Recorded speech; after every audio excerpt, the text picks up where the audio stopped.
15절로 19절까지 병고침을 받은 나만이 다시 엘리사를 찾아왔습니다. 그리고 말합니다. 이스라엘 외에는 온 천하에 신이 없는 줄을 내가 안다. 그리고 이 예물을 받아달라고 왕이 챙겨준 예물을 그 앞에 내놓습니다.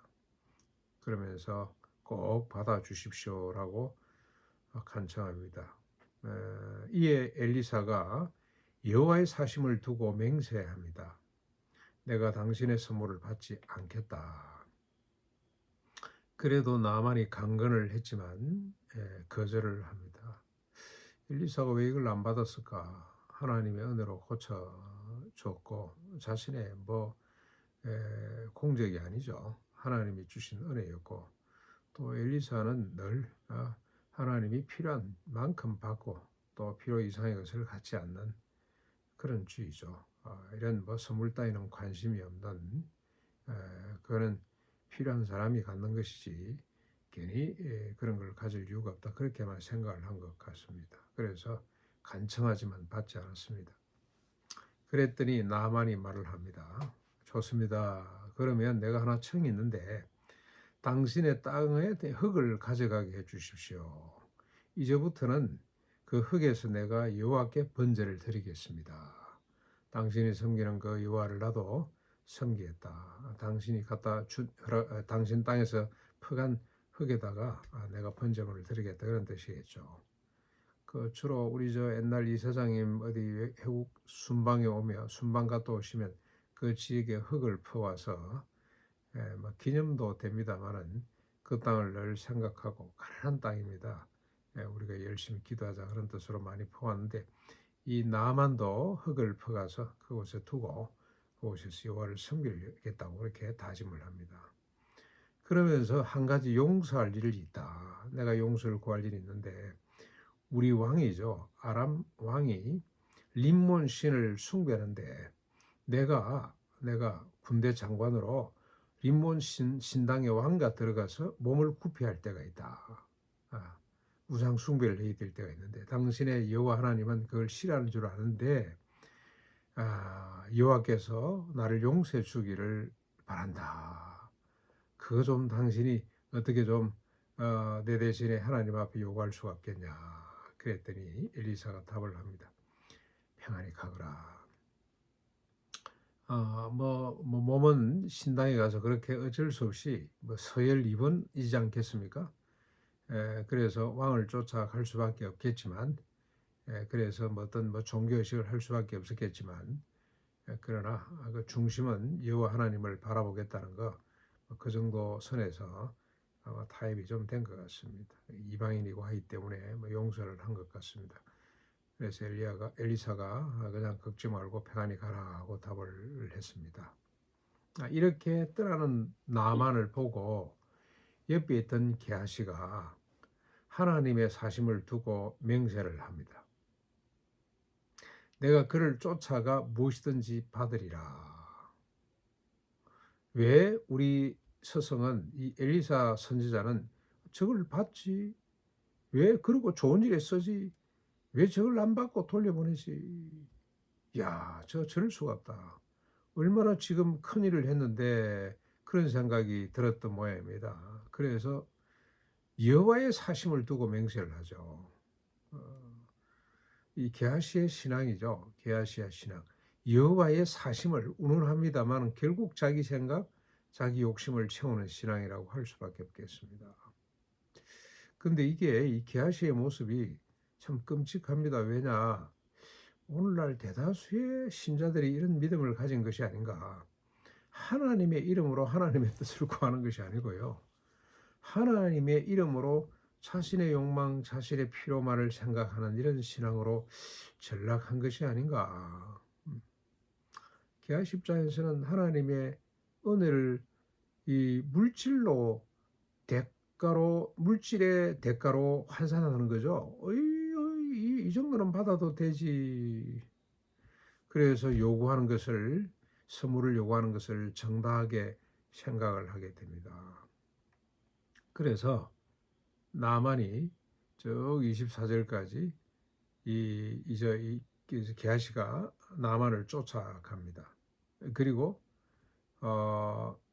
나만이 그냥 달려오니까 너무 반갑게 수레에서 내려서 그를 맞이했는데 완벽한 거짓말로 은 한 달란트 옷 두 벌을 요구하죠.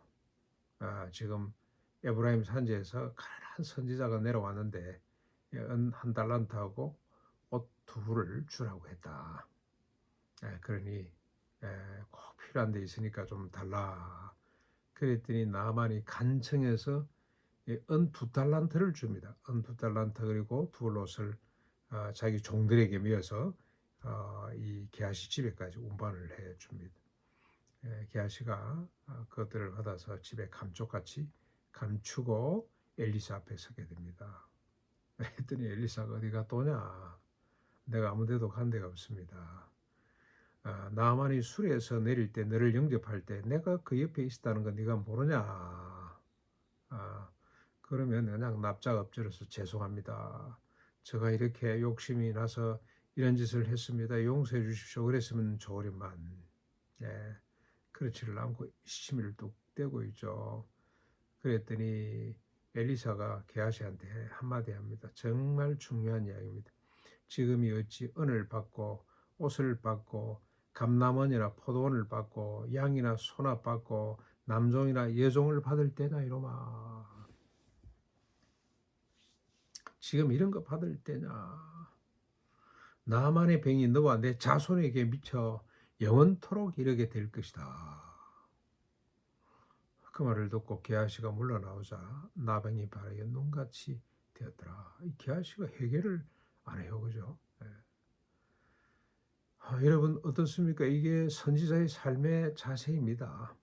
은이나 옷이나 감남원이나 포도원이나 양이나 소나 남종이나 여종을 초월해 있어야 됩니다. 필요한 것을 하나님께 구하여 받고 취하고 필요한 만큼입니다. 그 외에 하나님이 주시는 것 외에는 갖지 않아야 되죠. 가장 기본 생계에 필요한 것만 가지고 나머지는 갖지 않아야 된다 이 말입니다. 일용할 양식 사상이죠. 이게 일용할 양식, 이틀 양식도 아닙니다. 우리가 필요한 만큼만 갖는 겁니다. 우리가 일을 못하기 때문에 지금은 정년에 있기 때문에 정년 이후에 옛날에는 늙으면 자식들에게 의존해 살았습니다만은 한계가 있기 때문에 노후 대책도 필요하겠습니다만은 그러나 우리가 죽을 때까지 경제 관련, 경제 단위는 일용할 양식이죠. 오늘 선지자의 삶의 모습이 필요한 만큼 하나님께 구해서 취하고 나머지는 갖지 않아야 되죠.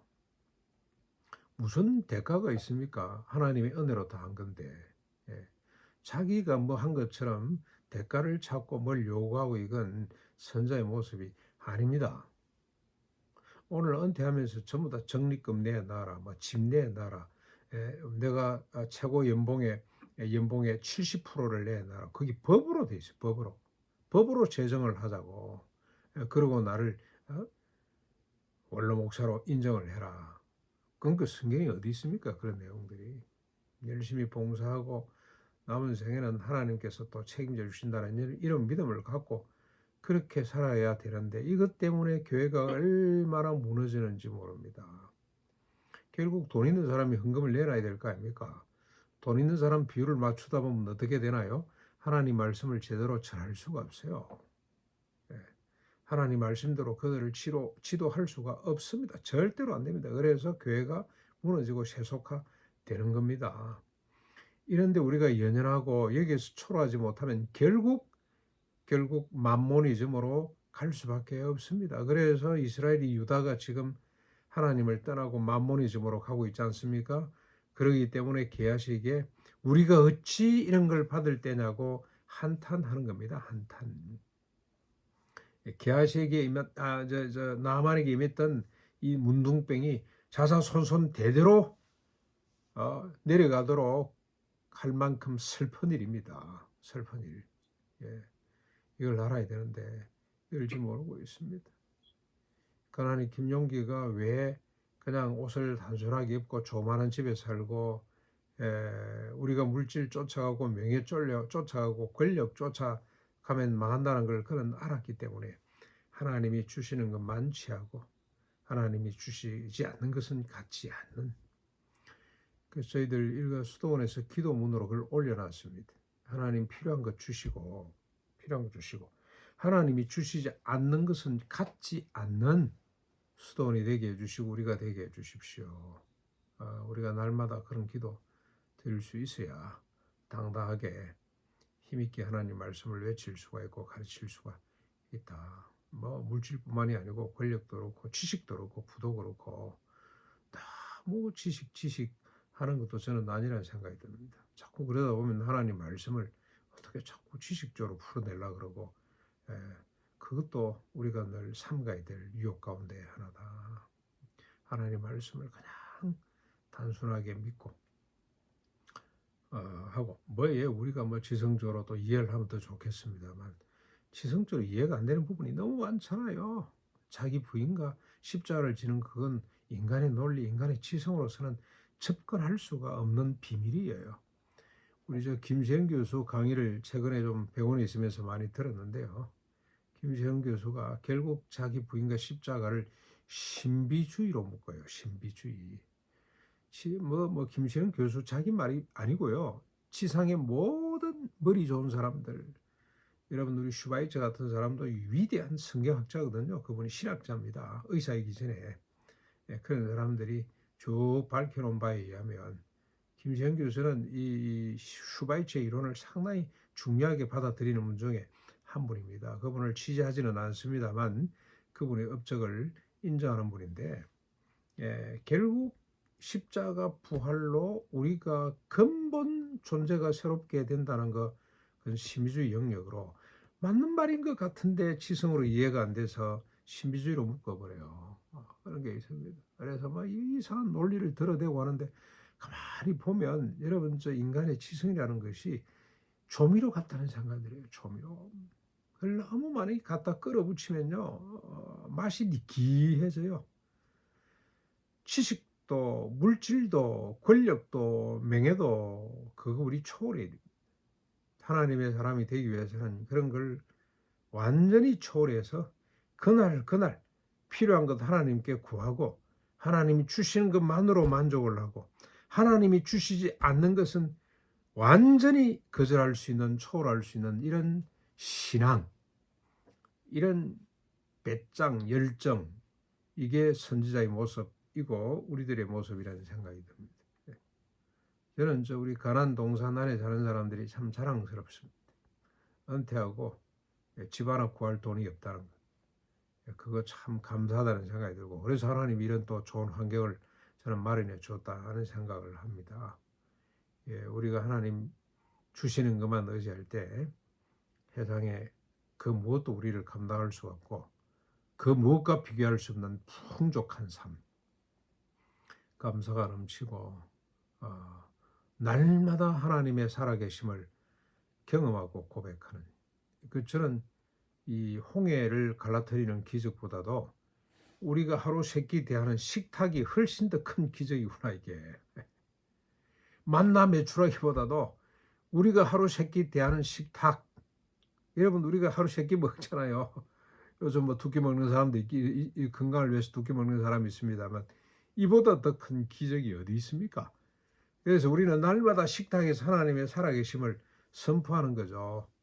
저는 이게 영성이라는 생각이 들어요.